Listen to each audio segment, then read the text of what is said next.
राधे राधे, जय श्री राधे कृष्ण। आप सभी को मैं एकता भटनागर आज आपके सामने फिर से उपस्थित हूँ योगिनी एकादशी की व्रत कथा को लेकर। योगिनी एकादशी इस बार 14 जून को मनाई जाएगी और इसका पारण आप 15 जून को करेंगे मॉर्निंग में, सुबह के समय जब आप जल्दी उठें और जल्दी उठ के आप नित्य क्रिया करने के बाद पूजा करें। पूजा करके आप अपना व्रत का पारण कर सकते हैं। तो अब मैं इसकी एकादशी की योगिनी एकादशी की व्रत कथा आपके सामने प्रस्तुत करती हूँ और आप इसको ज़रूर सुनिएगा, श्रवण कीजिए और इसको पढ़ना भी चाहिए।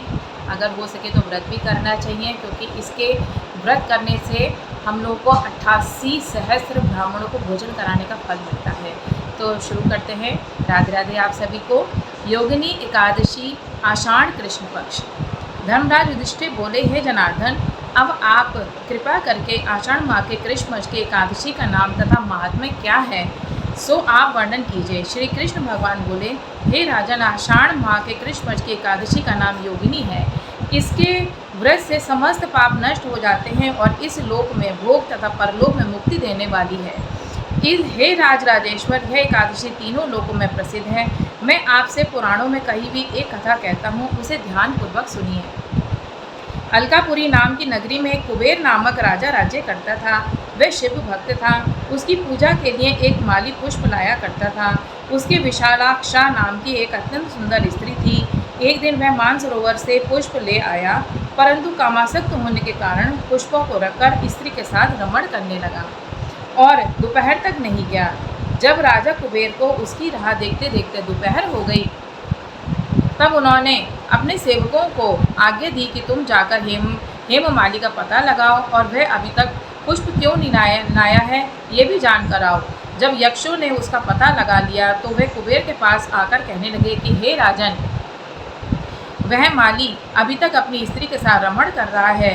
यक्षों की इस बात को सुनकर कुबेर हेममाली को बुलवाने की आज्ञा दी। हेममाली राजा कुबेर के सम्मुख डर से कंपकपाता हुआ उपस्थित हुआ और प्रणाम किया।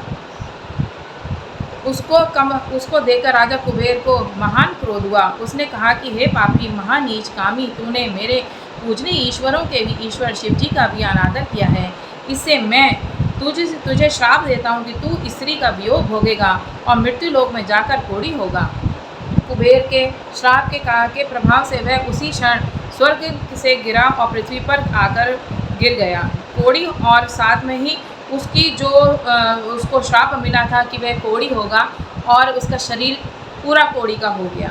उसकी स्त्री भी उसी समय अंतर्धान हो गई। पृथ्वी लोक में जाकर उसने महान दुख भोगे, परंतु शिव जी की भक्ति के प्रभाव से उसकी बुद्धि जो है वो मलिन नहीं हुई। वह हिमाचल पर्वत की ओर चल दिया। वहाँ पर चलते चलते वह मार्कंडेय ऋषि के आश्रम में पहुँचा। वह ऋषि अत्यंत वृद्ध तथा तपशाली थे। उनको देखकर वह हेममाली वहाँ गया और उनको प्रणाम करके उनके चरणों में गिर गया। उनको देखकर मार्कंडेय ऋषि बोले कि तूने कौन सा ऐसा कुकर्म किए हैं जिससे तू कोढ़ी हुआ और महान दुख भोग रहा है। इस पर हेममाली बोला, हे मुनि, मैं यक्षदान कुबेर का सेवक हूँ।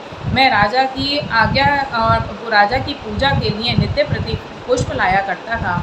एक दिन अपनी स्त्री के साथ विहार करते करते मुझे देर हो गई और दोपहर तक पुष्प लेकर नहीं पहुंच सका। उन्होंने मुझे श्राप दिया कि तू अपनी स्त्री का साथ का वियोग भोगेगा और मृत्यु लोक में जाकर कोढ़ी बनकर दुख भोगेगा।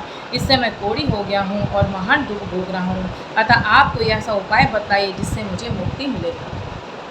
इस पर मार्कंडेय ऋषि बोले, हे भाई, तूने मेरे सम्मुख बहुत ही बिल्कुल सत्य वचन कहे हैं। इसलिए मैं तेरे उद्धार के लिए एक व्रत बताता हूँ।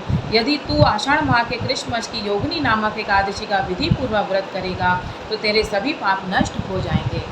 इस पर हेममाली बहुत प्रसन्न हुआ और उसने मुनि के वचनों के अनुसार योगिनी एकादशी का व्रत किया और उसको विधि पूर्वक संपन्न किया। इसके प्रभाव से वह फिर अपने पुराने रूप में आ गया और अपनी स्त्री के साथ विहार करने लगा। हे राजन, इस योगिनी की कथा का फल 88 सहस्त्र ब्राह्मणों को भोजन कराने के बराबर है। इसके व्रत से समस्त पाप दूर हो जाते हैं और अंत में स्वर्ग मिलता है।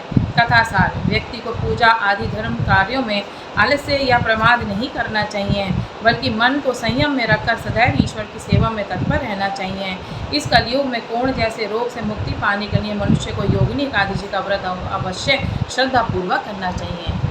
राधे राधे आप सभी को। आपने देखा कि योगिनी एकादशी के व्रत करने मात्र से ही उसको कितना पुण्य मिला है। उसको कोढ़ जो उसके शरीर में हो गया था उससे उसको मुक्ति मिली, श्राप से भी मुक्ति मिली और वह पहले जैसे ही रूप धारण करके अपने स्वर्ग को वापस चला गया।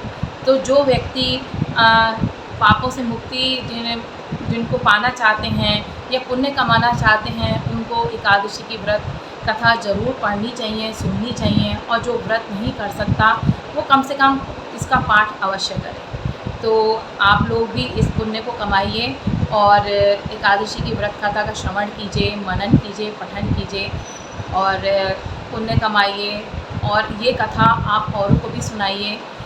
अगर आप खुद नहीं सुना सकते हैं तो मेरे चैनल को सब्सक्राइब कीजिए। अगर आप लोगों को